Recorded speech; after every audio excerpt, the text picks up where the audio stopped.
una pequeña presentación de la empresa. Muy bien, buenos días. Mi nombre es Fernando Martín, yo vengo en representación de Aertec, Solutions. Mi empresa es una empresa de servicios de ingeniería.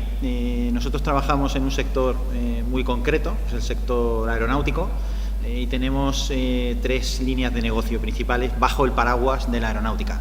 La primera línea de negocio es en aeropuertos, donde diseñamos aeropuertos completos o diseñamos partes de aeropuertos. La segunda línea de negocio son servicios de ingeniería orientados sobre todo a la optimización de los procesos en la fabricación de aviones. Ahí trabajamos con clientes como Airbus, como Boeing, como Embraer, en definitiva con fabricantes de avión. Y la tercera línea de negocio, que es una línea de negocio relativamente nueva, llevamos con ella aproximadamente 1 año y medio, está orientada a la defensa. Sigue estando bajo el paraguas de la aeronáutica, y ahí lo que hacemos es diseñar aeronaves, elementos que vuelan, puede ser una aeronave, puede ser un cohete, puede ser un misil, orientado siempre al sector de la defensa. Y además que vuelan solos, o sea, estamos hablando de los aviones no tripulados, lo conocido comúnmente como drones, ¿vale? Esta es la empresa. Si quieres, Antonio.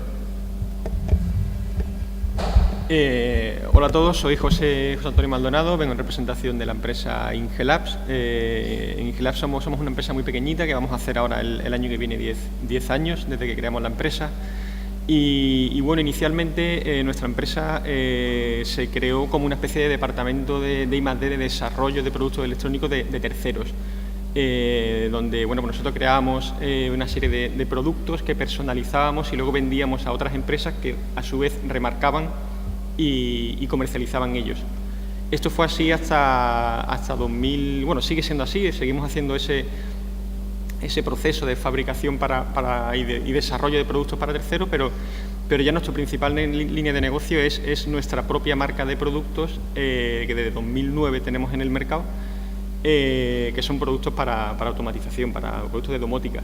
Y es realmente pues digamos la gama de productos que nos ha hecho internacionalizarnos y vender en prácticamente pues casi todos en muchos países a nivel mundial. Y lo que actualmente pues supone aproximadamente el 95% de nuestra facturación, a grandes rasgos. Y luego, si quieres, pues podemos seguir hablando de todo el proceso de internacionalización. Si no te pregunto, si me importa, Fernando, ¿el número de trabajadores que tenéis? Nosotros somos poco más de 500. En el último recuento creo que éramos 503 o por ahí aproximadamente. ¿Y José Antonio? Estamos muy cerquita, no llegamos a 10. Exacto. Para que veáis que tampoco que el tema de salir al extranjero, salir fuera, internacionalizarse, vaya palabra que me va a tocar pronunciar hoy más de una vez, no es cosa solo de empresas de 500 personas, sino que también una empresa con 10 personas pues tiene esa posibilidad, no es un mercado que es exclusivo para las grandes empresas. Pero perdona, Jesús, nosotros cuando salimos al exterior no éramos 500. Exacto, lo sé porque vuestra historia es un referente para todas las pymes. La primera vez que salimos fuera, el primer proyecto que conseguimos fue a los 5 años de nacimiento de la empresa y no llegábamos a la centena, o sea que ni mucho menos era con 500. Perfecto, buena puntualización. Pues si quieres, Gerardo. Bueno, mi nombre es Gerardo Romero, soy de la empresa Estudio de Ingeniería Linca y voy a comentar un poco quiénes somos y lo que hacemos. Yo represento a un grupo de empresas, por un lado Linca, que es una ingeniería, y por otra parte Ditecnia, que es una empresa de instalaciones. A nivel de ingeniería, Linca tiene 3 áreas claramente diferenciadas, lo que es por un lado edificación, por otro lado energía y por otro lado telecomunicaciones. En edificación lo que desarrollamos son todo tipo de proyectos de instalaciones y cálculos de estructura para grandes edificios, para hospitales, hoteles, centros comerciales, teatros, edificios de vivienda, de oficinas, es decir, todo lo que tiene que ver con el tema de edificación. Somos una ingeniería global en todos los ámbitos de los servicios que toca. Después tenemos una división de energía, que ahí lo que desarrollamos son proyectos de parques fotovoltaicos, parques eólicos, subestaciones y líneas.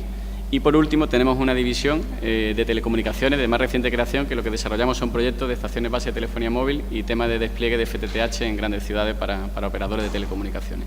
Eso es por un lado los servicios a nivel de ingeniería. A nivel de instalaciones, Editecnia, que es una empresa 100% del Inca desde el año 2007, lo que se encarga sobre todo de integrar tecnología en los sectores donde avanzamos, ¿no? Estamos muy especializados en todo lo que tiene que ver con instalación de domótica, de audiovisuales, de salas de cine, instalaciones de seguridad, y eso lo llevamos pues, a distintos segmentos, como pueden ser de las villas de lujo en Marbella o en otras zonas de España, o instalaciones de seguridad en parques fotovoltaicos a nivel internacional. La sede central de la empresa se encuentra en Málaga, somos una empresa malagueña que nació en el año 2004, tenemos ya más de 10 años de recorrido, y bueno, con la oficina principal es la de aquí de Málaga, y tenemos también oficinas en Madrid y en Santiago de Chile en una filial desde el año 2013, ¿no? Como comentamos. Actualmente en la empresa somos cerca de 40 ingenieros y bueno, las perspectivas son de crecimiento en los próximos años, pero siempre tratando de hacer las cosas bien y de consolidar todos los servicios y la plantilla que tenemos, ¿no? En este caso. Y bueno, yo creo que eso es un poco a nivel de presentación, yo creo que os podéis hacer una idea. Soy Jesús García, representante de Aeorum. Somos una empresa de base tecnológica. El tamaño, pues somos ahora mismo una estructura de 18 personas. Durante los 6 años de vida que llevamos, pues nos hemos dedicado básicamente a sobrevivir haciendo muchísima I+D intensiva, dedicado a generar sistemas aplicados al mundo de la seguridad, en general seguridad a nivel de security, en lo que es seguridad física, no ciberseguridad, orientado a clientes del tipo cuerpo y fuerza de seguridad, mantenimiento de infraestructuras críticas, y las tecnologías que hemos desarrollado. Ahora nos encontramos en ese momento de transformar nuestras tecnologías en soluciones concretas. Estamos ya comenzando a ofertar. Casi nos ha llegado el proceso de internacionalización antes que la intranacionalización, por el sentido natural de donde nos han empezado a demandar los proyectos, y desarrollamos tecnologías en 3 ámbitos básicamente. Por un lado, las tecnologías de visión artificial o de reconocimiento, análisis y detección, reconocimiento y análisis del entorno. La parte de inteligencia artificial y control, y la última parte, que aunque hoy está de moda, que es el tema de los vehículos autónomos no tripulados, no solo drones, sino vehículos terrestres o sistemas embarcados en general, donde toda la parte de reconocimiento y análisis del entorno y la parte de inteligencia artificial y toma de decisiones, pues la aplicamos al mundo de los vehículos autónomos no tripulados para generar soluciones en el mundo de la seguridad y en el mantenimiento industrial. No vendemos, lo digo porque hay mucha gente que, pues voy a decir lo que no somos, no vendemos drones. Viene mucha gente a solicitarnos drones, nosotros no es el valor añadido que incorporamos a nuestros sistemas, y alguna vez hemos vendido algunos a clientes estratégicos por temas de seguridad, pero no es lo que hacemos. Y bueno, yo creo que voy a hacer la primera pregunta, que quizás es la más lógica. ¿Por qué internacionalizarse? ¿Por qué da el salto? Aquí ya vamos respondiendo, cada uno va cogiendo el micro y si queréis, llevamos un poco freestyle, ¿de acuerdo? Y yo siempre, cuando cuento nuestra experiencia, la gente se ríe, y siempre cuento que normalmente tengo la oportunidad de contarlo en confianza, como estamos hoy, somos pocos, y siempre pido a la gente, hoy se está grabando esto, siempre pido a la gente que no se lo cuenten a mi jefe. Porque cuando cuento el inicio de nuestro proceso de internacionalización, realmente lo que hago es contar un montón de errores. Y claro, reconocer errores está bien, sobre todo si aprendes de ellos, pero tampoco es bueno que la gente de tu empresa vaya contando los errores a diestro y siniestro, ¿no? El caso es que nosotros empezamos nuestro proceso de internacionalización prácticamente por casualidad. Nosotros tenemos un negocio que es en sí internacionalizable. Aeropuertos hay en todo el mundo, no hay muchos. Fabricantes de aviones todavía hay menos. Y nosotros cuando nacemos ya con la idea de... nace la empresa en el 97, la montan 2 ingenieros aeronáuticos, y nace con la idea de que algún día los servicios se tienen que extender más allá de las fronteras españolas. Aunque esa idea está... realmente no sufrimos un proceso de planificado, que creo que es como debería ser, de queremos internacionalizarnos, vamos a ver cómo podemos hacerlo, cuál es la fórmula óptima, cuáles son los mejores mercados. realmente a nosotros lo que nos ocurrió fue que vinieron a buscarnos una empresa de ingeniería británica que era muy especialista en el sector ferroviario. Ellos sabían que nosotros éramos muy especialistas en el sector aeroportuario y querían entrar en el mercado aeroportuario británico. Y fue de su mano cuando conseguimos el primer proyecto en un aeropuerto británico, en concreto en el de Luton, y ese fue el inicio de nuestro proceso de internacionalización. A la pregunta ¿por qué internacionalizarse? Bueno, pues hay muchas respuestas, ¿no? Para ampliar el mercado, para consolidar un mercado más allá del local cuando el local ya está consolidado, si el mercado local se está deprimiendo, como era el caso del español, buscar negocio fuera. Lo que pasa es que yo creo que todas esas respuestas inducen a error, porque creo que nadie puede pensar en internacionalizarse como una solución a una falta de mercado, porque la internacionalización no es un proceso inmediato. Es mentira, no nos podemos internacionalizar de hoy para mañana. El proceso de internacionalización es un proceso largo, es un proceso que hay que planificar muy bien porque cuesta mucho dinero, y si no lo planifican bien, ese dinero acaba en la basura. Y con lo que cuesta, pues es una pena que esto acabe en la basura. Por tanto, el por qué internacionalizarse, yo contestaría diciendo que hoy cualquier empresa tiene que ser internacional desde su nacimiento, y si no nace pensando que va a ser internacional, lo va a tener complicado, porque, insisto, un proceso de internacionalización no es solución a corto plazo. Un proceso de internacionalización, desde mi punto de vista, tiene que formar parte de la planificación, de la estrategia de la empresa desde el día en el que nace, porque si no, insisto, gastamos mucho dinero. Pues, si alguien quiere aportar. Ahora. Bueno, yo estoy totalmente de acuerdo con lo que ha comentado Fernando. Yo creo que el proceso de internacionalización es un proceso gradual, ¿no? Donde generalmente, en la mayoría de los casos, ¿no?, se empieza a vender a mercados muy cercanos al tuyo, de manera más o menos casual, ¿no?, donde a lo mejor generalmente la empresa española siempre ha solido vender bien en Francia, bien en Portugal, bien en Marruecos, cerca de él, ¿no?, en este sentido. Las empresas, por regla general, suelen empezar de esa manera, ¿no?, dependiendo también del tipo de servicio o producto que ponga en el mercado, ¿no?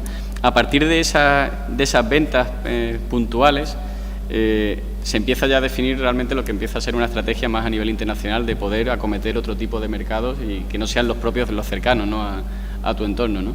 Una vez que empiezas a consolidar lo que vienen a ser esas ventas en otros países, en otros mercados, se plantea ya la posibilidad de poder constituir alguna filial o ver alguna creación de alguna empresa en otro mercado donde te permita no buscar clientes, sino tratar de aprovechar de ese mercado pues todo el potencial que tiene, ¿no? Es decir, yo creo que el proceso de internacionalización es un proceso totalmente gradual, donde va avanzando etapa a etapa. Es verdad que complementa siempre al mercado nacional y en muchas ocasiones, y yo creo que más en nuestro caso, pues bueno, en el tema de ingeniería en concreto y más en el sector donde nos dirigimos nosotros, ¿no?, de tema de edificación y energía, pues bueno, pues España fue, o sea, no hubo mercado, ¿no?, durante los años anteriores, ¿no?, desde el año 2008 al año 2012 hubo una serie de necesidades y de cuestiones donde el mercado pues escaseaba totalmente aquí en el país, y entonces en el caso concreto del Inca nos vimos obligados a salir fuera, ¿no? La primera experiencia que tiene el Inca a nivel internacional surge por casualidad, también surge de una manera con un cliente, un fondo de inversión americano, que lo que nos propone es que seamos la ingeniería de ello para 5 cubiertas en Japón. Entonces, bueno, pasar de hacer proyectos aquí en España a hacer 5 cubiertas en Japón, pues con el idioma y con todo lo que conlleva, pues era un reto bastante importante, ¿no? Salimos bien de aquel proyecto, la verdad que fue un proyecto bastante interesante que nos hizo aprender mucho, y a partir de ahí pues empezamos ya a fomentar otro tipo de servicios a nivel internacional, donde empezamos ya pues realizando pues edificios singulares a gran escala, como pudo ser el campus universitario de Nigeria para Ángela Senju, un estudio de arquitectura de aquí de Málaga, y eso nos empezó a abrir un poco el abanico, tanto la parte de energía como la parte de edificación. Durante todo este tiempo, bueno, el Inca ha podido realizar trabajos en muchísimos países, pues desde Honduras, Panamá, México, Brasil, Colombia, Perú, Chile, Bahrein, Japón, Estados Unidos, Reino Unido. O sea, tenemos referencia en muchísimos sitios, pero una cosa es vender a nivel internacional y otra cosa es internacionalizarse. O sea, que de hecho esa fue la parte donde realmente nos decidimos, apostamos por crear una sociedad en Chile, ubicada concretamente en Santiago de Chile, para poder cubrir todo lo que era el mercado sudamericano, ¿no? Yo creo que el hecho de salir fuera te hace mejorar dentro. O sea, yo creo que estoy totalmente de acuerdo que a día de hoy, empresas que a lo mejor nacimos pues hace 10, 15 años, no veíamos con esa perspectiva todo lo que era el mundo, pero es verdad que el mundo es demasiado chico y se puede vender sin ningún lugar a dudas en cualquier parte, siempre sorteando todos los obstáculos y las cuestiones que vengan, ¿no? Entonces yo creo que empresas que nacen hoy, estoy totalmente de acuerdo que deben de tener en su punto de mira el hecho de tratar de ser globales, no solo globales en la venta, sino globales en todo lo que es la cadena de valor de tu empresa, y tratar de conocer muy bien en qué eres bueno. O sea, si realmente puedes saber y puedes identificar en qué eres bueno, puedes tratar de establecer una hoja de ruta para plantearte esa prestación de servicio en otros países, ¿no? Lo que estáis comentando es aportar valor, y el valor que puedes aportar en tu país pues lo puedes aportar en cualquier sitio. Esa primera experiencia que ya dos la habéis comentado, ¿queréis comentarla? Me gustaría que tanto José como Jesús, si nos podíais contar cómo fue. Si fue un poco que estáis hablando que fue por casualidad, que yo más que por casualidad fue por causalidad de haber hecho un buen trabajo anteriormente. Siempre llegan los premios, las referencias y llegan esos clientes en el extranjero. El tema de la internacionalización nos está llegando, sí es cierto, el tema que tú decías, no es lo mismo vender a nivel internacional que internacionalizarse. En nuestro caso, además de que nos dediquemos a temas de seguridad física, nuestro modelo de negocio está basado irremediablemente en que si vendes fuera, en los proyectos en los que estamos proponiendo ahora en distintos sitios, tanto en Europa como en Estados Unidos y en Oriente Medio, nos supondrá internacionalizarnos y tener que desplazarnos e implantarnos a esos lugares. A nosotros, este tema de la internacionalización no es que nos haya llegado ni por una necesidad, ni por...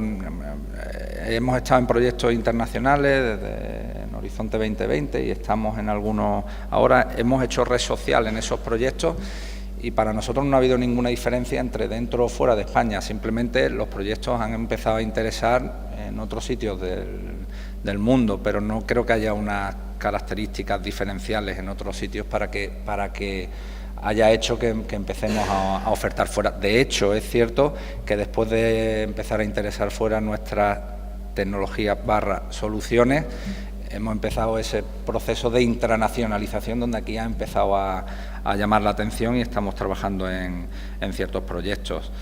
Entonces, bueno, yo no daría ninguna... Yo puedo hablar de nuestra experiencia, no creo que haya una pauta o una norma para saber cómo hay que internacionalizarse. Esto es como montar tu propia empresa. En el momento que se te da, lo ves claro, o por una necesidad, o te viene desde fuera, y creo que cada caso es un mundo. Y para mí la regla es que forma parte de un proceso natural dentro de tu propia empresa. Al final tienes que vender y los clientes están pues allá donde estén. Entonces, bueno, no veo ningún perfil, ninguna regla para ofrecer. Pues en nuestro caso, bien es cierto que nosotros desde el inicio teníamos vocación internacional. De hecho, 2 de los 3 socios que formamos la empresa, antes de crear la empresa, coincidimos trabajando en otra empresa de un sector parecido en Holanda. Los productos que fabricábamos para terceros, esos productos a su vez estos terceros los vendían también a nivel internacional. Pero cuando decidimos realmente tomar las riendas de la comercialización y no dejar la comercialización de nuestros productos remarcados por terceros, sino que creamos nuestra propia marca, ahí teníamos una clara vocación de que ese producto tiene que ser internacional, y tiene que ser internacional desde el principio, no pensando en cuáles son los procesos el producto tiene que nacer internacional.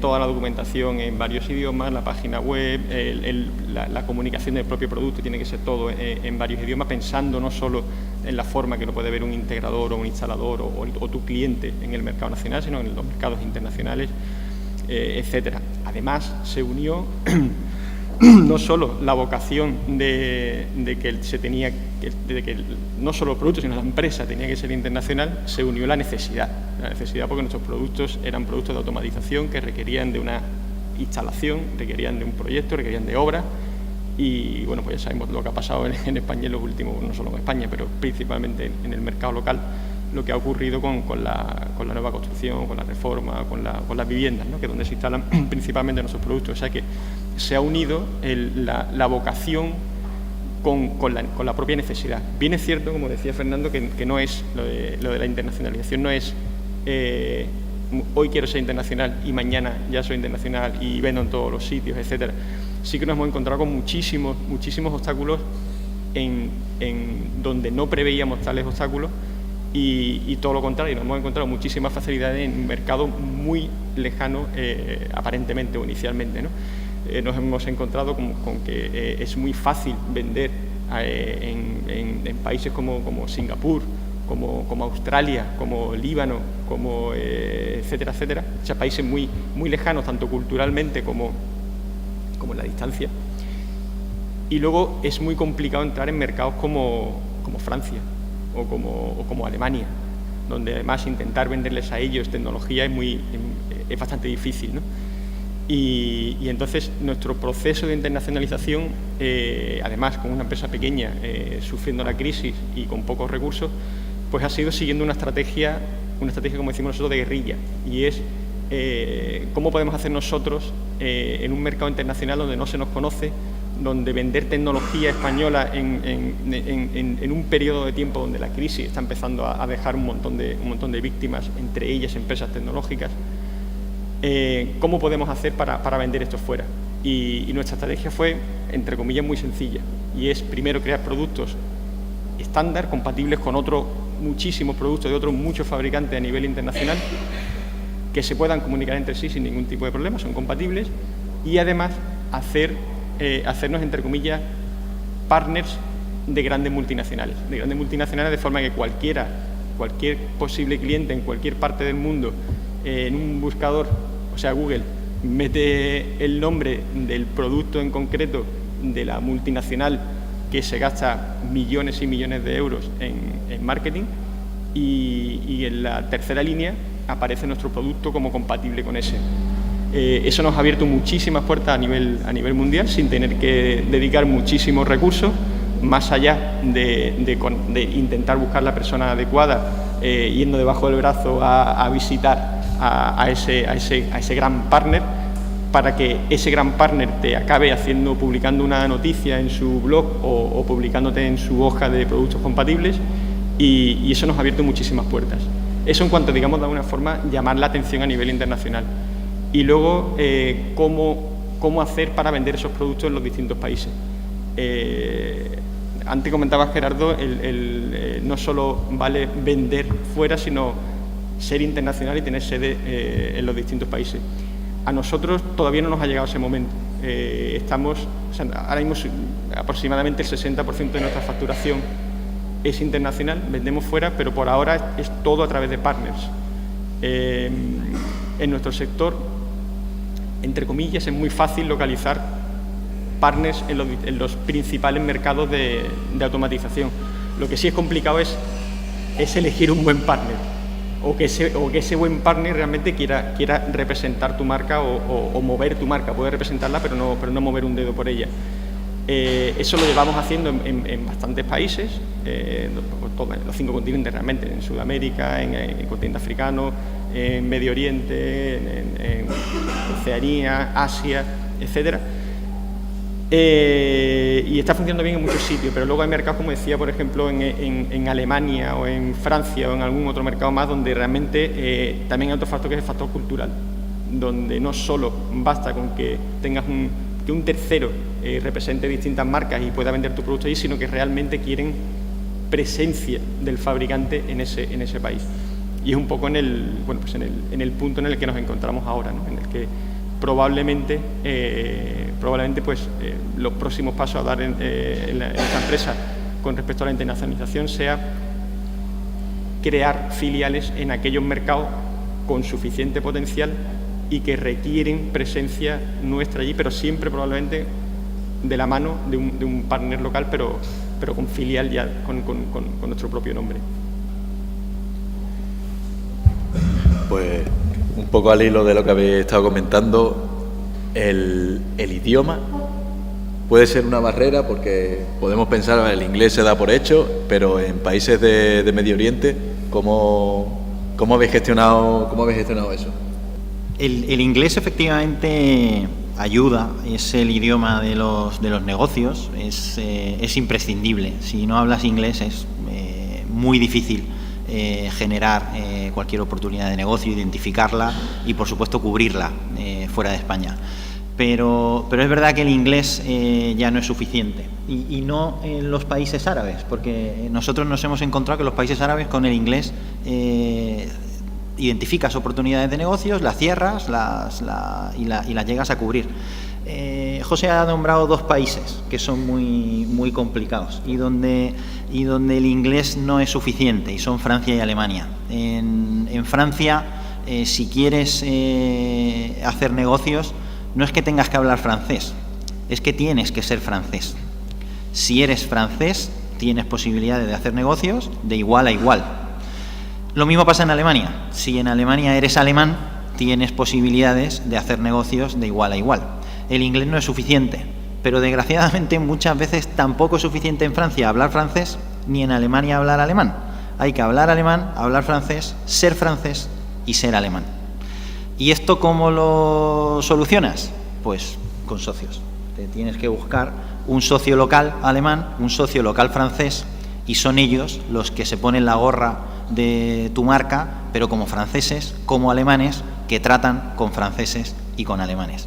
Quizás esos 2 países son los más complicados en cuanto a barrera idiomática desde nuestro punto de vista.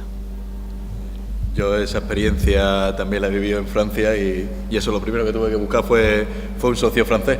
Porque teníamos ahí un inversor y nos lo dijo. ¿Qué me va a venir? ¿A darme una presentación en inglés en Francia? Me dijo que no. ¿Y tú eres francés? Lo siento, me preguntó, ¿no? Y fue lo primero que nos buscó allí un interlocutor que hablase por nosotros y que lo tratasen de igual a igual. Con Alemania no he tenido esa experiencia, pero eso sí fue nada más llegar a Francia. ¿Alguna aportación respecto a un poco a...? Yo creo que ya no solo el idioma, sino muchas veces también el uso y costumbre, ¿no? del lugar, ¿no? Porque muchas veces, aunque por ejemplo en el caso concreto de Sudamérica, que hablemos castellano, el castellano es totalmente distinto, ¿no? O sea, que muchas veces expresiones, vocabulario, o sea, es totalmente distinto, ¿no? O sea, no hace falta tampoco, no es a lo mejor introducirse en un lenguaje como pueda ser otro idioma, ¿no? En este caso, pero sí que es verdad que, oye, pues las bombillas se dicen ampolletas, y tú cuando la primera vez que lo escuchas dices, Dios, o sea, no sé, como tenga muchas así, las llevamos claras, ¿no? O sea, que es un ejemplo, ¿no? Yo creo también que es importante ya no solo el tema del idioma, ¿no? Que sí lo es, el tema también de ser muy sensible con el uso y costumbre del lugar, ¿no? Es decir, oye, el país al que tú te diriges está funcionando sin tenerte en cuenta durante todo este tiempo, y ahora tú accedes a ese mercado nuevo, y yo creo que hay que ser muy humilde, ¿no? A la hora de poder entrar en un mercado, tratando de adaptarte a ese mercado de la mejor manera posible y respetando ese uso y costumbres del país, ¿no? Es decir, no, es que en España se hacen las cosas de manera distinta. Bueno, en este caso ya no estás en España, en este caso estarás en Chile, estarás en Perú, estarás en Reino Unido, estarás en Bahrein, ¿no? Entonces, esa parte también te hace enriquecerte, ¿no? Porque ya no solo lo que tú aprendes para poder adaptarte al mercado, también, lógicamente, lo llevas dentro, ¿no? A la hora de poder elaborar cualquier proyecto en cualquier sitio donde se produzca, ¿no? O sea, el idioma es fundamental, desde luego, y más lo que ha dicho Fernando, ya también dependiendo de la zona geográfica, sí nos damos cuenta que a lo mejor países con influencia francófona, pues el francés es fundamental, países con influencia anglosajona, el inglés es fundamental, y bueno, se van dando casos de este tipo, ¿no? Asia es otra cosa, ¿no? Asia sí que es un poco distinto, ¿no? Pero yo creo que era importante eso. En nuestro caso, nosotros descubrimos Iberoamérica muy tarde. Nosotros nacimos en el 97 y el primer proyecto en Latinoamérica lo hicimos en el 2011. Para nosotros no era un mercado prioritario, de hecho nunca habíamos mirado más allá de Europa. Nosotros nacimos en Málaga, en el sector de los aeropuertos. AENA era nuestro principal cliente. Antes conté que por casualidad llegamos al Reino Unido. Por casualidad, cuando hablo por casualidad, porque si esto lo ve mi jefe me va a regañar, digo que no estaba planificado que en el 2001, en el año 5, íbamos a tener nuestro primer proyecto internacional, ni mucho menos. Sí fue un poco por la causalidad, ¿no? que has comentado antes. Nosotros no teníamos no teníamos nuestro foco colocado en Iberoamérica. Y sin embargo Iberoamérica desde el 2011 para nosotros se ha convertido en un mercado estratégico por una razón muy curiosa, y es que el mercado de los aeropuertos está dominado por las grandes ingenierías británicas. Son grandísimos, nosotros somos 500, pero las grandes ingenierías británicas se cuentan los empleados por decenas de miles en cada uno de ellos. Entonces, es una competencia feroz, con mucho más pulmón financiero que nosotros, con mucha más capacidad de llegada que nosotros. ¿Qué hemos encontrado nosotros en Iberoamérica? Pues nos hemos convertido en el puente perfecto para las ingenierías británicas que querían ir al mercado latinoamericano. Hablar español no es sencillo, y es verdad que hay connotaciones que hacen que el idioma no sea exactamente igual, pero sin duda nosotros, siendo españoles, lo tenemos mucho más fácil que los británicos. Pues nosotros nos hemos acercado a las ingenierías británicas como especialistas en aeropuertos. Las ingenierías británicas se han dado cuenta que nosotros hablamos el mismo lenguaje que ellos, no hablo del idioma, hablo del lenguaje técnico, lenguaje aeroportuario. Dominamos el idioma, en este caso castellano, y nos hemos convertido en un socio perfecto para ellos, para atacar proyectos latinoamericanos que nosotros solos, probablemente para nosotros solos, eran demasiado grandes. Sin embargo, acompañados por una gran empresa británica, una gran ingeniería de decenas de miles de empleados, pues ha sido accesible. Y para ellos ha sido accesible porque nosotros dominamos el lenguaje técnico y dominamos el idioma castellano. Entonces, Iberoamérica, como puente, como asociación, como parnetariado con empresas europeas que quieran ir al mercado latinoamericano, las empresas españolas somos una auténtica bicoca. Si hay algo que creo que está quedando claro es la importancia de la colaboración y de la red de partners a la hora de lanzarnos fuera de nuestro país. El cliente, al ser un fondo de inversión, tenía contratados los consultores a nivel local. Nosotros lo que hacíamos en este caso era adaptar toda la documentación y toda la ingeniería asociada a lo que era el conocimiento puramente técnico del desarrollo de la cubierta fotovoltaica, en este caso en 5 ubicaciones allí en el país, y eran los técnicos locales los que tramitaban administrativamente todo el tema. ¿Vale? Entonces, de esa manera, o sea, el idioma, el nivel de trabajo, o sea, había documentos en japonés donde ya te lo mandaban traducidos en este sentido, tú siempre trabajabas en inglés. De hecho, el cliente, al ser americano, toda la documentación se generaba internamente en inglés, y a partir de ahí ya, a nivel local, ya se accedía a realizar todos los trámites y todas las cuestiones correspondientes, ¿no? Nosotros lo que hicimos fue desplazar en un momento dado uno de los técnicos nuestros dentro del equipo allá a Japón para poder tratar los distintos temas con el propio cliente allí, ¿vale? Pero generalmente, o sea, en muchas ocasiones el idioma sí es una barrera, en este caso en concreto no fue por eso, porque todo venía internamente realizado en inglés. Nosotros siempre vamos, el primer proyecto que hacemos en un país nuevo, siempre vamos con un socio local, siempre, precisamente para evitar posibles barreras, no solamente idiomáticas, sino, como bien decía Gerardo, sobre todo culturales, y en el caso nuestro, trabajo técnico de normativa local a cumplir en ese mercado. Para nosotros es muy importante siempre, cada vez que iniciamos algún proyecto en algún nuevo mercado geográfico, ir de la mano con alguien local que conoce la cultura, maneja el idioma y conoce la normativa y, por supuesto, el mercado al que nos dirigimos. Un proyecto de diseño parcial de un aeropuerto o diseño completo de un aeropuerto, estamos hablando de un proyecto que dura un montón de meses, incluso en algunos casos puede durar 2 años o 2 años y medio. Luego es un socio con el que vas a tener una relación muy estrecha durante mucho tiempo, en un sector muy crítico, jugándote tu prestigio, tu marca y tu trayectoria hasta ese momento, ¿no? Tu reputación. Entonces, no puedes meterte en Google y buscar el más famoso. Por supuesto que nos metemos en Google, pero luego hay un proceso de entrevistas, de intercambio de referencias, de intercambio de culturas corporativas. Te tienes que sentir muy cómodo trabajando con tu socio. No es fácil encontrar al socio adecuado, y además es un proceso que exige tiempo y pausa. No te puedes dejar llevar por, no es que tengo que atacar este proyecto como sea y me da igual el compañero de viaje que escoja. No, tiene que ser un compañero de viaje bien escogido, y el proceso no es sencillo. Tiene que haber roce. Si no hay roce, no nos conocemos, hay viajes de un sentido del otro y de verdad no hay comodidad entre ambos, nunca se cierra ningún acuerdo como socio. Pues a mí me gustaría, la siguiente inquietud que tengo es, a la hora de gestionar ese plan, como habéis dicho, siempre llega primero el cliente al cual le vende en el extranjero y ya uno piensa que es internacional. ¿Cómo esa planificación, habéis contado con ayuda de algún tipo de institución? Y para ese músculo financiero que hablaba, obviamente hace falta dinero para tener presencia en el extranjero. ¿Cómo lo conseguisteis? ¿Si eran recursos propios? Bueno, aquí es donde empiezo a contar las miserias propias. Nosotros cometimos muchos errores y los seguimos cometiendo en nuestro proceso de internacionalización. Es verdad que cada vez cometemos menos o los vamos cometiendo más separados en el tiempo. Pero, bueno, esto nos ha servido para aprender cómo pensamos que se deben hacer las cosas dentro de un proceso de internacionalización. Y nosotros iniciamos esto, como os he dicho antes, vino una empresa británica, especialista en un sector, a proponernos ir conjuntamente a atacar el sector en el que nosotros éramos especialistas, pero en un mercado extranjero. Esta combinación funcionó y nosotros pensábamos que esto iba a funcionar siempre así. Pero no es verdad. Comentábamos antes que no siempre encuentras al socio adecuado. Nosotros, cualquier proyecto, nos vinimos arriba, como el anuncio de Aquarius, y dijimos, oye, esto ya hemos empezado a hacer aeropuertos fuera de España, pues cualquier iniciativa de aeropuertos que surja, vamos a ir a por ella. Contratamos a una persona, que el pobre se hinchó a viajar, se recorrió el mundo entero, salía una oportunidad en China y para allá que iba a China, salía una oportunidad en Arabia, se iba para Arabia, salía una oportunidad en Estados Unidos, se iba a Estados Unidos, salía una oportunidad en Latinoamérica, se iba a Latinoamérica.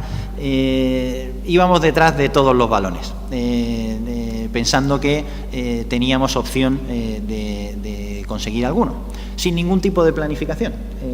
Y esto lo hicimos durante varios años, lo reconozco. Y esto fue un pequeño desastre. O sea, hubo algún que otro éxito, pero claro, los éxitos, bueno, pues siempre tienes suerte, siempre estás en el momento adecuado, en el lugar adecuado, y hubo algún que otro éxito. Pero nosotros no empezamos a funcionar bien desde el punto de vista internacional, efectivamente, hasta que buscamos ayuda. Y en este caso la ayuda, nosotros fuimos a Extenda, somos empresa andaluza, estuvimos con Extenda, estuvimos con el ICEX, estuvimos en programas de Extenda, en programas del ICEX, pero la mejor ayuda que hemos encontrado en toda nuestra trayectoria ha sido normalmente la de ese socio local. La de ese socio local que conoce muy bien el mercado, o incluso alguna empresa amiga que ya conocía el mercado al que nos queríamos dirigir. Esa ayuda es la que de verdad a nosotros nos ha aportado utilidad. Extenda y el ICEX nos centraron, nos dijeron, oye, tú no puedes ir a por todos los balones. Se hizo un proceso de planificación. En ese proceso de planificación la empresa sufrió al mismo tiempo un proceso de transformación. Nosotros empezamos con una persona en internacional, luego tuvimos 3 en el departamento internacional, luego el departamento internacional creció a 5, hoy no tenemos departamento internacional. Cada una de las áreas de negocio son internacionales per se. Esto ha supuesto una transformación en personas, en procedimientos, y en todo este proceso la ayuda más útil ha sido la de una empresa que ya estaba implantada o que conocía muy bien el mercado local y que nos ha dicho cuáles eran las claves del mismo. Luego, planificación es imprescindible, porque si no, insisto, tiras mucho dinero a la basura, y si encuentras a alguien cercano, que no tiene por qué ser una institución, que funciona muy bien, el ICEX y Extenda funciona muy bien, si encuentras a alguien cercano que te dé las claves del mercado, mejor todavía. ¿Las misiones que se suelen organizar a otros países entonces funcionan a la hora de conocer esos partners? Las misiones que se organizan hacia otros países funcionan a la hora de conocer esos partners, pero es muy importante tener previamente estudiada la agenda. O sea, tiene que ser una agenda en la que de verdad tú te sientas cómodo. Incluso si puedes participar de la constitución de la agenda, de la formación de la agenda, mejor.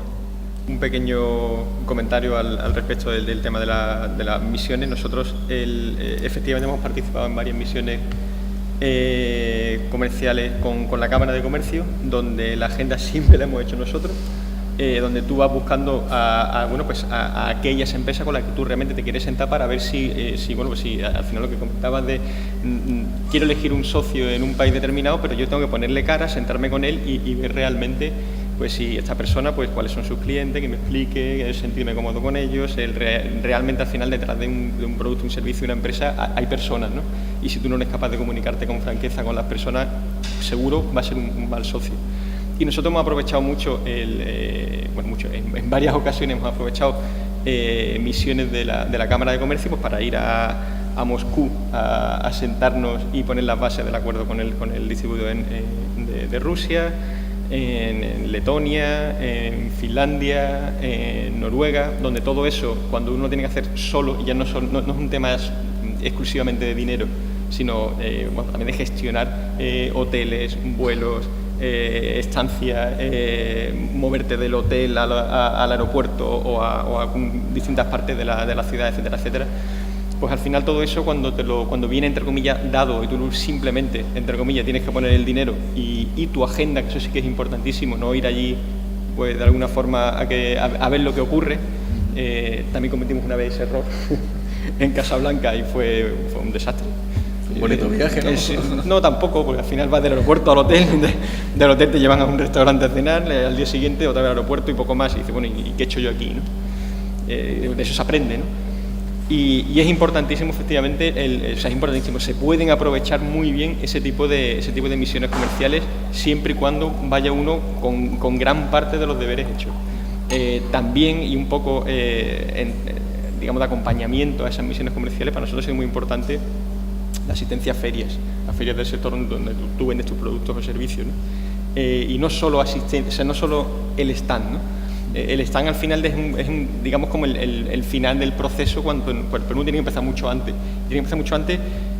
Primero en la selección de qué feria quieres estar. Nosotros hemos estado, por ejemplo, en ferias en Francia donde realmente pues aquello era algo así como un show de las dos grandes multinacionales y no había nada más alrededor, o sea, aquí no pintábamos absolutamente nada, no había allí clientes para nosotros, y luego otras ferias donde hemos ido varias veces de visitantes y sí que tiene escalado qué tipo de, o sea, dónde puedes estar, dónde puedes localizar tu stand, dónde puedes atraer a tus clientes, incluso al lado de qué competidor idealmente te quisieras poner para realmente poder atraer clientes, posibles distribuidores, partners, etcétera, y también aprovechar esas visitas para nuevamente establecer relaciones con tus potenciales clientes o partners. Hay ferias internacionales que se celebran en muchos países, relativamente cercanos para poder coger un avión y plantarte allí por la mañana si hace falta y al día siguiente.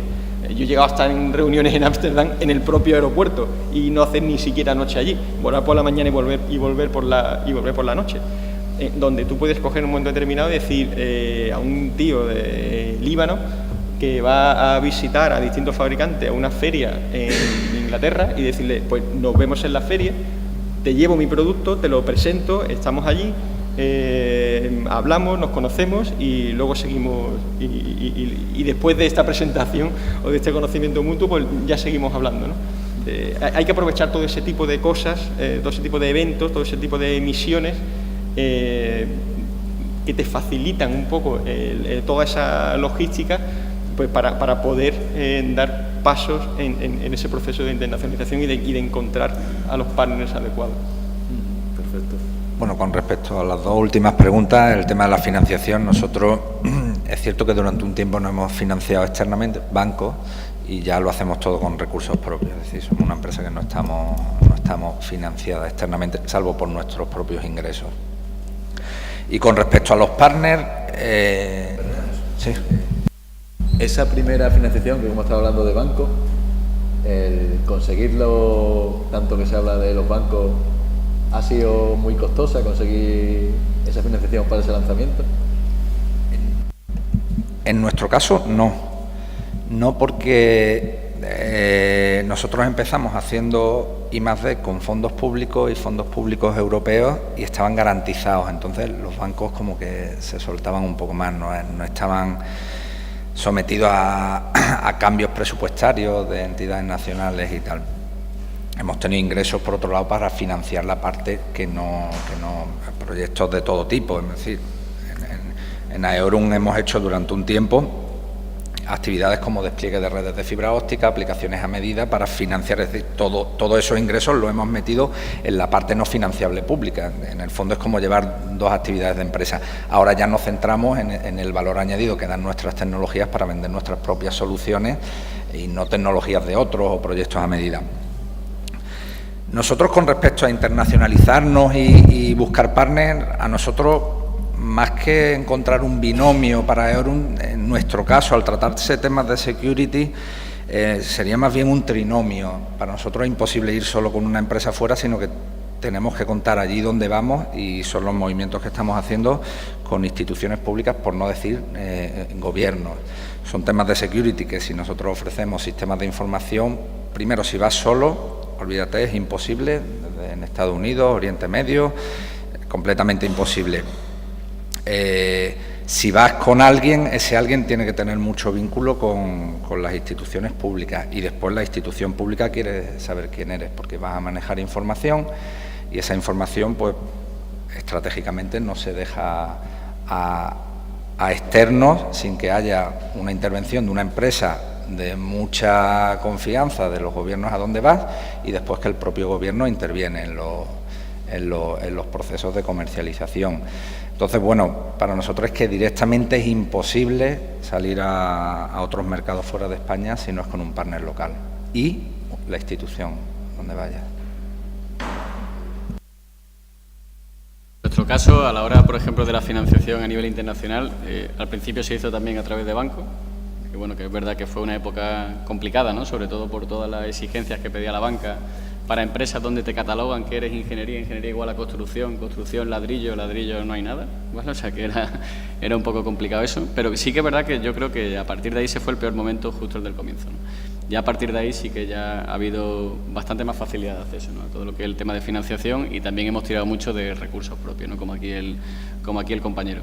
En relación a lo que habían comentado anteriormente mis compañeros, sobre la importancia, por ejemplo, de la agenda, ¿no? Dentro de las reuniones para esas visitas en las misiones comerciales, estoy totalmente de acuerdo que es fundamental el poder trabajarlas, ¿no? Al final, ya no solo a nivel internacional, es decir, imaginaros cualquier posibilidad de negocio a nivel nacional, que yo creo que muchas veces incluso es más difícil según qué casos, ¿no?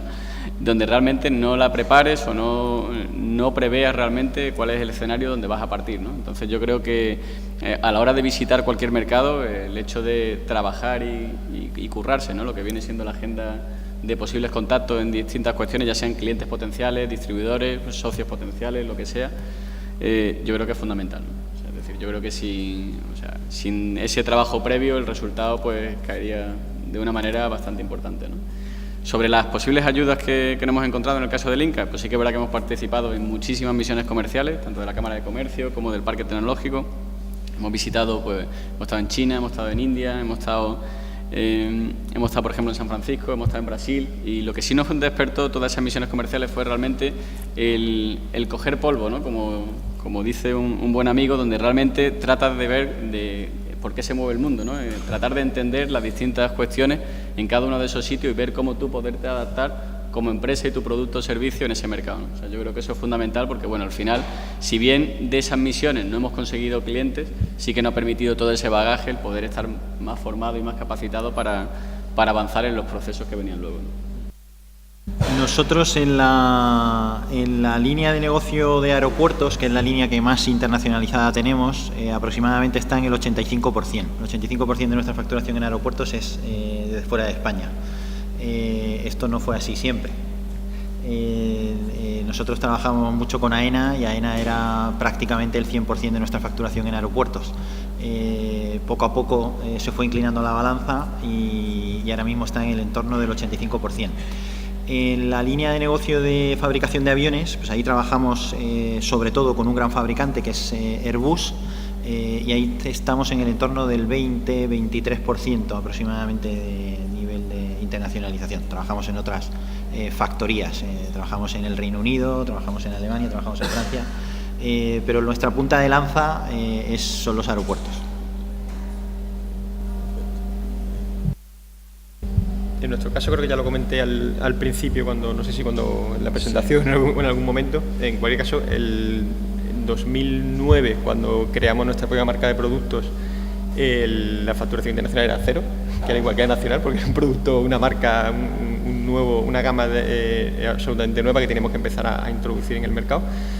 Y actualmente, bueno, en 2012 ya alcanzamos aproximadamente el 45%, en 2013 estuvo en el 50 y poco, y 2014 ya acabamos en el 60%. Y pensamos que de alguna forma es el objetivo es acabar en torno, teniendo en cuenta pues, los distintos mercados internacionales, la penetración que podíamos conseguir en cada uno de ellos, etcétera, etcétera. Pensamos que nuestra tendencia natural, mirando también a cuál es el volumen de facturación, el peso de la facturación internacional en empresas de la competencia, etcétera, pensamos que tenemos que estar en torno, deberíamos estar en torno al 80-85% de facturación internacional. Fijaros que, como es el que dice, es prácticamente la gran mayor parte de vuestro músculo a la hora de ingreso de la empresa. Sí, yo creo que sin la parte internacional probablemente en los últimos años no habríamos podido seguir con esta línea de negocio. Bastante interesante y a la hora de todo que comienza un nuevo negocio, que pone muchas caras jóvenes, pues tenerlo en cuenta, eso, que no es algo para mañana, pero sí tener esa visión ya. Bueno, en el caso del Inca, la parte de ingeniería, el 30% es nacional y el 70% internacional, donde esa parte internacional se divide básicamente en un 60% Europa, un 25% Sudamérica y el resto entre Asia y Norteamérica de una manera más o menos común. Es decir, tenemos mucha diversidad de proyectos en muchos países y bueno, eso sí que nos va permitiendo cada año ir avanzando en ese porcentaje de trabajo a nivel internacional frente a nivel nacional. En la parte de instalaciones, el porcentaje de facturación, o sea, de trabajos a nivel internacional, viene a ser de un 50%. 50% en instalaciones y en la parte de ingeniería, pues en torno a un 70%. Bueno, en nuestro caso es que estamos ahora en proceso entonces nuestra facturación fuera es cero patatero, es decir, nosotros todavía no hemos, en todo caso es negativo porque gastamos allí donde vamos, pero bueno, esperemos que en 2016 yo creo que sí, pues le demos la vuelta a la gráfica y además considerablemente. Pero seguramente en 2016, si la cosa es como esperamos, habrá más facturación fuera de España que dentro. Sí, es verdad que por las leyes locales en algunos países de los que trabajamos, pues estamos obligados a tener forma jurídica en ese país. Entonces tenemos forma jurídica propia en el Reino Unido, tenemos forma jurídica propia en Colombia, tenemos forma jurídica propia en Canadá, tenemos forma jurídica propia en Portugal y en Marruecos. Pero es porque la ley de ese país, en el momento que inicias actividad y superas un nivel de actividad concreto, te obligan a tener forma jurídica. Pero la empresa es española. La empresa es española 100% y queremos seguir siendo españoles y estamos orgullosos de ser empresa española. ¿Consideráis que es imprescindible tener en plantilla trabajadores de habla nativa de los países a los que pretendéis extender? Esta pregunta es muy interesante. De hecho, si nadie la hacía, yo le iba a pedir a Jesús que me dejara hablar sobre las personas. Porque nosotros hemos aprendido en nuestro proceso que las personas, en una empresa además como la nuestra, que es una empresa de servicios, las personas son clave. Estás desarrollando servicios, estás ofreciendo servicios al mercado, dependes totalmente de las personas que desarrollan ese servicio, de las personas que están en contacto con el mercado, de las personas que están en contacto con el cliente, de las personas en definitiva que desarrollan día a día el servicio que tú vendes. En los mercados internacionales esa clave de personas se convierte todavía, adquiere un nivel de importancia todavía superior si cabe. Decía antes que para hacer negocios en Francia lo tienes que hacer con un francés, es que no te queda otra. Y para hacer negocios en Alemania los tienes que hacer con un alemán.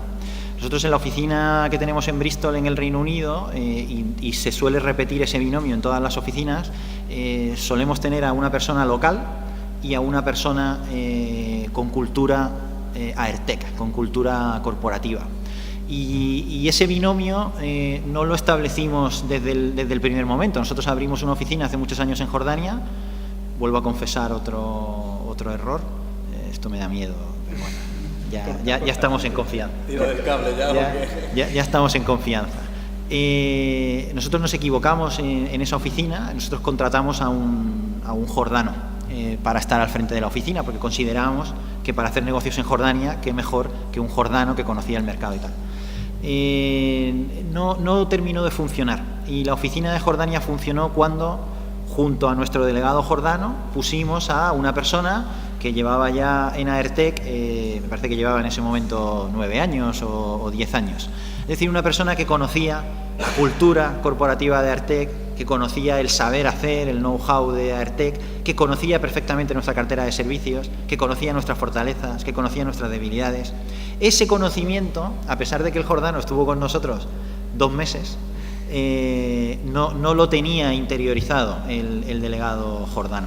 Entonces, pero por otro lado, esta persona de 10 años de cultura Aertec no tenía, ni mucho menos, los conocimientos del mercado jordano que tenía nuestro delegado. Entonces, al final, hemos aprendido que combinando ambas cosas, el conocimiento local del mercado por una persona local, junto con el conocimiento íntimo de nuestra empresa, con cultura de empresa, saber hacer, etcétera, funciona y funciona muy bien, porque lo que a uno le falta, el otro lo aporta y viceversa. En nuestro caso, nosotros tenemos gente de Camerún, tenemos gente de Portugal, tenemos gente francesa, tenemos gente británica, tenemos gente de Alemania. Nosotros tenemos una plantilla que poco a poco se va pareciendo a una plantilla multicultural. Y esto nosotros consideramos que es muy importante, pero la multiculturalidad no te la da solamente el tener una variedad de nacionalidades inmersas en la plantilla, te lo da sobre todo la actitud de las personas, la actitud con C. Las personas que conforman la plantilla de una empresa internacional, y eso también lo hemos aprendido con dolor nosotros, tienen que ser internacionales. Tienen que ser internacionales significa que una persona que se ha criado en Málaga, que ha estudiado en Málaga, que no ha salido del seno de su familia en Málaga y que le da miedo coger un avión o coger un tren y desenvolverse en otra cultura, te estoy hablando de la madrileña, esta persona no va a ayudar en el proceso de internacionalización de la empresa. Entonces, esa actitud con C de internacionalidad de la propia plantilla es imprescindible.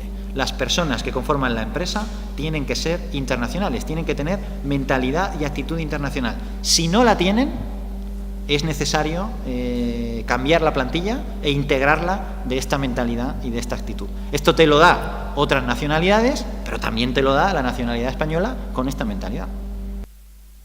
Tenemos un partner en Alemania, pero la última persona que hemos contratado es precisamente a una persona natural de Alemania, aunque vive en Benalmádena desde hace muchos años y habla español perfectamente, pero era una persona alemana para poder dar soporte y ayudar en el soporte al partner alemán.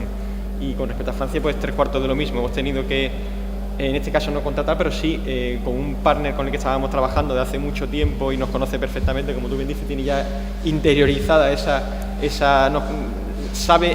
puede hablar de nosotros igual que nosotros mismos. Le hemos tenido que dar la gorra de nuestra marca y de nuestra empresa para que haga de interlocutor con muchos franceses, porque bueno, habla francés perfectamente de manera natural. En este caso no es una persona de la empresa, pero casi como si lo fuera, y en muchos sitios efectivamente es fundamental tener a personas que, si no lo es, por lo menos parezca que sea de la empresa, si no natural, pues como poco, pues que hablen en su idioma y entiendan la cultura de ese idioma.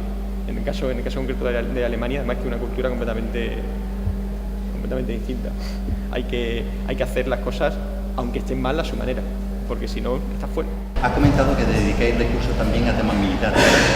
Sí, desde hace relativamente poco. ¿Cómo se entra ahí? ¿Cómo se entra? Yo te puedo decir que todo lo que rodea a la defensa está inmerso en un halo de secreto, de privado, que es brutal.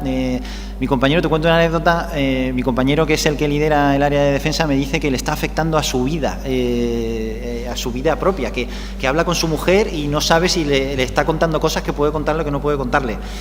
Entrar en el mercado de la defensa es muy complicado, porque el mercado de la defensa está copado por grandes empresas de una gran tradición dentro de ese mercado, y solamente puedes entrar ofreciendo algo de verdad diferencial. Es la fórmula de siempre, pero es que la fórmula de siempre es la que funciona.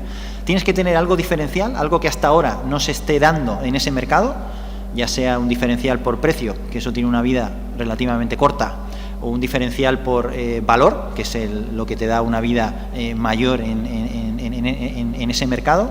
Con una de estas dos tienes que entrar. Yo prefiero entrar porque aportas un valor diferencial. Y esto es lo que nosotros hemos hecho. Nosotros hemos descubierto una oportunidad, un resquicio dentro de ese mercado. Nosotros ahí lo que hacemos es diseñar sistemas relacionados con el autopiloto, misión y guiado, con una electrónica. Voy a poner un símil que creo que todo el mundo lo va a entender de manera sencilla. Somos el IKEA de la defensa.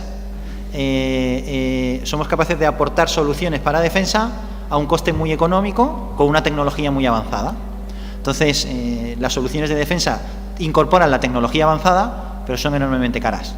Nosotros hemos encontrado una fórmula para aportar soluciones concretas. Insisto, siempre nosotros somos aeronáuticos y no nos salimos de ese paraguas aeronáuticos. Entonces, todo orientado a la aeronáutica, a cosas que vuelan, pero que vuelan en misión, en autopiloto, en autoguiado, a un coste muy inferior al que hoy se da en el sector. Estamos trabajando con el Ministerio de Defensa español, estamos trabajando con el Ministerio de Defensa de Colombia y con alguno más que no puedo comentar. En este ámbito de defensa, no sé si Jesús quiere comentar algo. La verdad es que es lo que ha comentado el compañero de AERTEC, que es cierto que hay muchas cosas, puedes hablar de tu actividad, puedes hablar por encima de tus tecnologías, pero claro, no puedes hablar de ciertos clientes, no puedes hablar de la actividad que realizas, no por nada, por motivos de seguridad. Si al final todo es comprensible, solo decir que vas a hacer un proyecto para proteger, porque eso es la defensa, ¿no? Entre otras cosas, proteger un área determinada, pues estás dando pistas de que esa área es susceptible de ser protegida, ¿no? Entonces, con ese ejemplo que es muy básico, pues se entiende muchas veces que no se puedan hablar de determinadas cosas. No es nada, digamos, exclusivo, ni tiene ese halo, pero que es entendible completamente, que no es... La idea era preguntaros un poco en qué medida las personas que hoy están en política, yo no soy político, no tengo ningún movimiento, no pertenezco a nada, ayudan o no a vuestra labor, que yo creo que la labor vuestra es la que mañana le dará un trabajo a mi chaval que tiene 7 años, que me gustaría que no se fuera de España, pero que hoy día no sé si podéis o sois capaces de darme alguna orientación, o si no, afecta en absoluto, que eso también es interesante. Yo creo que sí que ayudan. Lo que pasa es que pueden ayudar en positivo y también pueden ayudar en negativo. De hecho, para nosotros tenemos identificados, yo soy el director de marketing de la empresa, tenemos identificados distintos grupos de interés desde el punto de vista de marketing en la empresa, y uno de los grupos de interés que tenemos identificado, por ejemplo, son las embajadas. Para nosotros es muy importante, si tenemos, por ejemplo, en Colombia tenemos varios proyectos ahora mismo en paralelo. Para nosotros es muy importante que el embajador de España en Colombia conozca AERTEC, porque a través del embajador puedes tener más información que si no vas a la embajada. Te pueden dar datos económicos que no puedes conseguir a lo mejor por otro medio, te pueden dar datos de posibles socios que no puedes conseguir por otro medio. El compañero antes preguntaba cómo localizar a ese socio. Bueno, pues las embajadas son una buena fuente de información para localizar ese socio. De hecho, las embajadas tienen como una de sus principales misiones ayudar a la inversión española en los países donde están implantadas esas embajadas. Entonces, ¿el político ayuda? Sí puede ayudar. También es verdad que te puede perjudicar, pero sí que ayuda, sobre todo si tú tienes un plan de negocio solvente, con criterio y serio. Yo creo que sí que ayuda. Sí, yo estoy en la línea con Fernando. Yo creo que muchas veces ves la ayuda más allá en aquellos países donde te diriges, bien a través de las embajadas y círculos cercanos a ellas, que lo que puede ser directamente aquí en España, ¿no?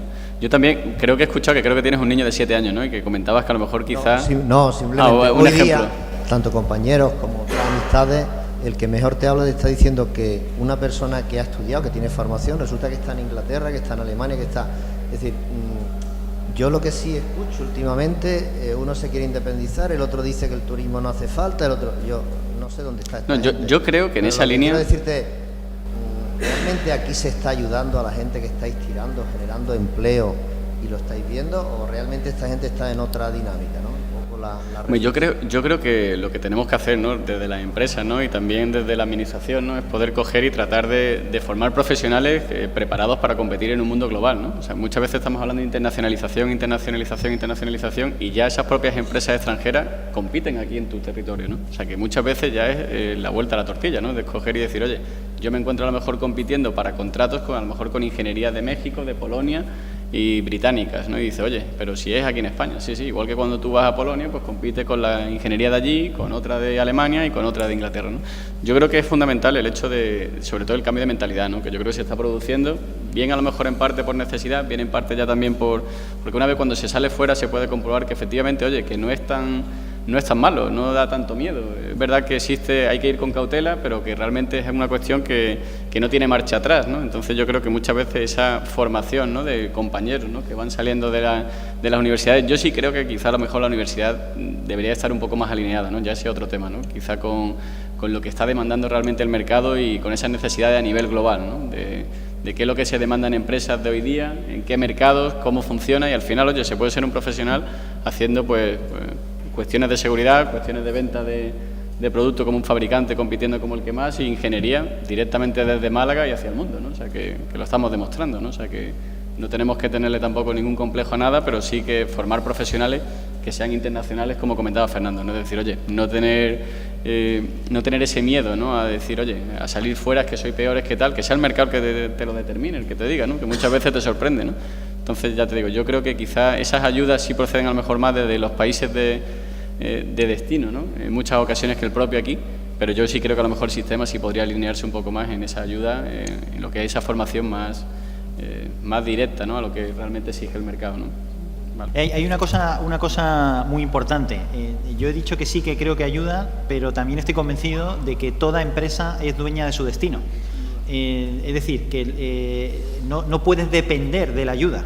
La ayuda tiene que ser eso, una ayuda. Y si no viene, la empresa tiene que seguir siendo solvente. No puedes depender de la ayuda, a pesar de que yo creo que sí que ayuda y empujan en la misma dirección. Pero insisto, la empresa es dueña total de su destino. Hay que tener cuidado también con lo que tiene que hacer la empresa. O sea, la empresa tiene que centrarse en aportar valor en sus productos o servicios y tiene que seguir su camino. En ningún momento, por muy buena que sea una ayuda determinada, o por muy bueno que sea un gobierno, o por muy malo que sea un gobierno, la perspectiva de la empresa tiene que ser la que tiene que ser. O sea, tiene que ser sus clientes, sus productos, sus servicios y su mercado. Nunca el objetivo de una empresa tiene que ser vamos a ver cómo podemos conseguir esta subvención o cómo podemos engancharnos a este proyecto, por muy bueno que sea el proyecto, por muy europeo, por mucha garantía que tenga ese proyecto. Ese creo que es muchos errores que se cometen en momentos determinados en muchas empresas, y me incluyo. Por eso lo cuento casi como experiencia, ¿no? Tú comentabas antes que efectivamente lo que hay que aportar es el por qué un cliente tiene que comprar tu producto, tu servicio. Si encuentras ayudas por el camino, fantástico.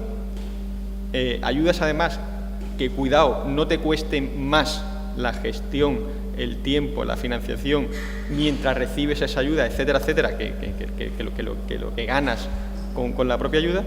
Y si no la hay, pues bueno, pues la empresa tendrá que andar su camino, mirando donde tiene que mirar y sin distracciones, por decirlo de alguna forma, gubernamentales, ¿no? o de ayudas. Por supuesto que bien entendidas sí que los políticos pueden hacer mucho. El ICEX, por ejemplo, es otro de los organismos que te puede en un momento determinado ceder un espacio físico en una ciudad para tener una reunión con un cliente o crearte esa agenda.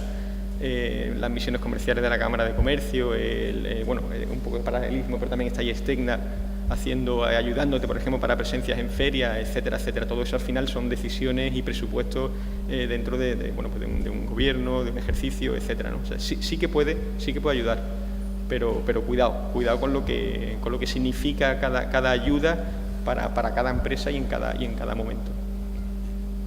A mí, por puntualizar un momento, en mi caso particular, para los gobiernos, tanto por la embajada como los propios políticos, son una magnífica red de contactos. Que a la hora de poder abrir cualquier contacto, puede ser bueno, puede ser malo, pero es una oportunidad que hay que saber gestionar. esta planificación a cada una de las empresas, al que quiera responder, ¿le ha aportado algo al producto que está vendiendo? ¿Le ha aportado algo la internacionalización o sencillamente lo que habéis conseguido es abrir mercado? En mi caso sí. Nosotros vendemos, diseñamos y fabricamos productos de automatización y no siempre los requisitos son los mismos en todos los países. Entonces, por ejemplo, pues en algunos países ha hecho falta, ha sido necesario pues añadir cierta funcionalidad que luego además ha resultado que también era interesante en otro país y a lo mejor motivado por esa nueva funcionalidad que hemos añadido en un punto, pues hemos sido capaces de entrar en otro mercado. En nuestro caso sí es muy positivo. Sí, en nuestro caso exactamente igual, vamos. Sí que es verdad que se produce una mejora de los procesos de la empresa a todos los niveles. O sea, es decir, yo creo que cuando surge el tema de la internacionalización, es verdad que hay una hoja de ruta de puertas para dentro de la empresa donde mejoran muchísimos factores. De puerta hacia afuera, ya preguntando qué sea el mercado, cómo eres capaz de asimilar esa entrada en ese mercado. Pero todas esas preguntas y todas esas cuestiones del cómo, el cuánto, el cuándo, quién, el cómo, o sea, muchísimas preguntas muy básicas que te permiten realmente mejorar internamente mucho, ¿no? O sea, desde la búsqueda de profesionales de distintos países, el cómo poder organizar una compañía donde se levantan distintos usos horarios, tipos de clientes distintos en función de la nacionalidad, con peculiaridades distintas. Es que esto se hace así, bueno, se hace así en este sentido para este cliente y en esta zona. Para el mismo cliente, por ejemplo, en otra zona, pues lo hacen de otra manera, ¿no? Entonces, tratar de adaptarse a eso hace mejorar mucho internamente. Sí, yo coincido con los dos. Yo creo que un proceso de internacionalización bien planificado te ayuda a mejorar como empresa en todos los ámbitos, en los internos y en los externos. Mejoran los procesos, mejora tu plantilla y, por supuesto, mejoran tus servicios, porque consigues generar una cartera de servicios que están adaptados a más mercados. Y esto, sin duda, es un potencial claro para seguir atacando otros nuevos mercados. Y, además, una cosa importantísima, una buena planificación de tu proceso de internacionalización te ayuda a minimizar riesgos. Que esto en una empresa es básico, porque no te da garantía de nada, pero sí te ayuda a que esos riesgos se minimicen. Pues, si os parece bien, damos por concluida la mesa de debate sobre internacionalización en el sector TIC. Simplemente agradeceros vuestra presencia, que seguro que ha sido muy productiva y para que algunos ya incluso asienten. Así que nada, agradeceros vuestro tiempo y si los pido, por favor, un aplauso para los ponentes, ¿de acuerdo?